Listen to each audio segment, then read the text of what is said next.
Hi, my name is Gibson, and I'm the creator of the Personal Development School. This is your daily breakthrough video, and in this video, I want to talk to you a little bit about COVID lockdown and social anxiety and how you can really put yourself back out into the world and feel comfortable. So the reason I'm doing this topic is because I've had a lot of people say to me, now that lockdowns are ending and now that sort of the world's getting back on track a little bit more, and trust me, I know in some places that's not necessarily the case. But for a lot of people who are coming out of that, I've heard a lot of conversations about feeling like you're socially anxious, feeling like you don't really know how to participate in different dynamics, or feeling like you didn't used to feel socially anxious or uncomfortable, but all of a sudden it's sort of like the if you don't use it, you lose it type of idea. It's like if you're not actively practicing communicating and showing up and talking to people and meeting new people, then it can feel strange going back out into the world, especially doing like face-to-face interactions when so many people got used to doing most of their interactions online. So I want to cover 5 key tips that we can go through to really just help solve for this problem if it's something that you're experiencing or a loved one of yours is experiencing. And the very first tip is it's going to be really important to normalize this.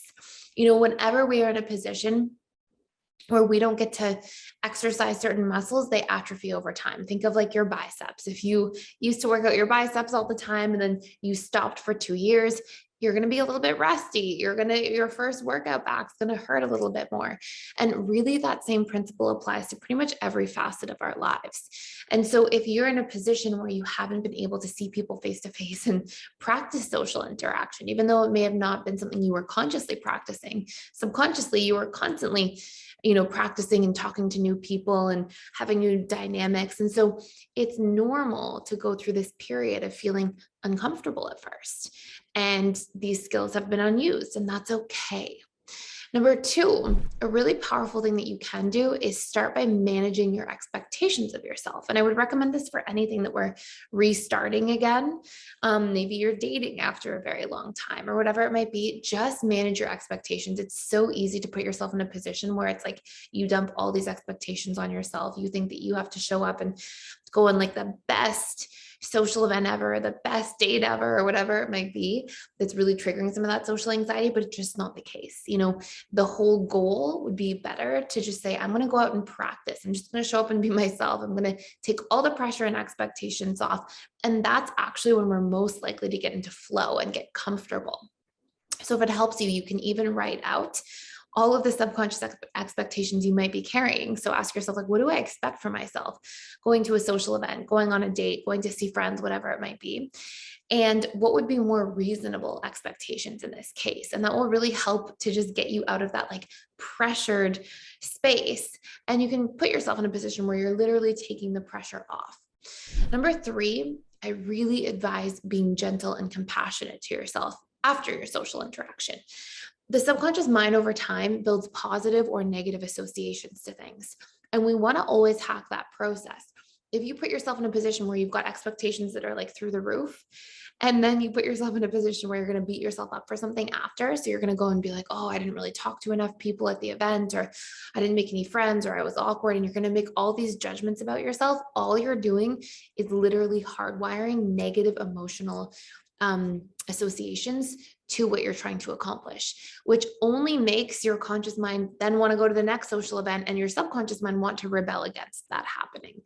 So we want to program ourselves to continuously build positive emotional associations, which largely happens when we are gentle and compassionate to ourselves. And if you want to see a course for free that you can check out, it's one of my favorite courses in PDS. It's called the Self-Love Course. And it's all about self-love, self-acceptance, and rebuilding the relationship to yourself. And you can check it out for free for 7 days using the link in the description box below. And it will literally help you. That'll give you access to the All Access membership pass, which comes with all of our courses for 7 days, all of our group events. We've got online social events, study groups, and then I do 4 live webinars with our students each week. So you can check that out. But that course will really help you to reprogram anything in the relationship to yourself that is not coming from a place of self-love and compassion. And it really is one of the most important things we're going to learn in terms of our healing, which is how to have a loving and compassionate and patient relationship to ourselves.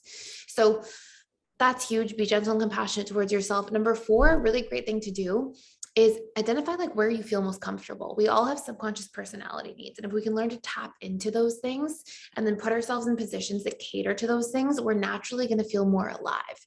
So you can think of your personality needs as the things that naturally make you tick. They're the things that you naturally spend most of your time on, most of your thought processing on, what you imagine about, what you fantasize about, what you think about a lot, what you talk to other people about a lot, what you spend your energy on in life. All of these things are natural sort of tickers that are pointing to your subconscious personality needs. For example, for me, two really high personality needs for me are personal growth and emotional connection. So, I love talking about things and sharing things related to personal growth in a way that emotionally connects to other people. I also love teaching.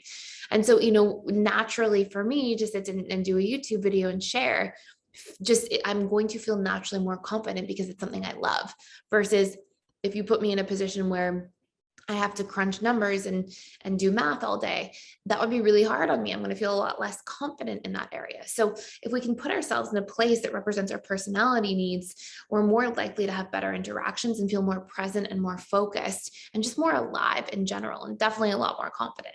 And by the way, if you want to discover your personality needs in that 7-day free trial, you can check out the Discover, Embrace, and Fulfill Your Personality Needs course as well.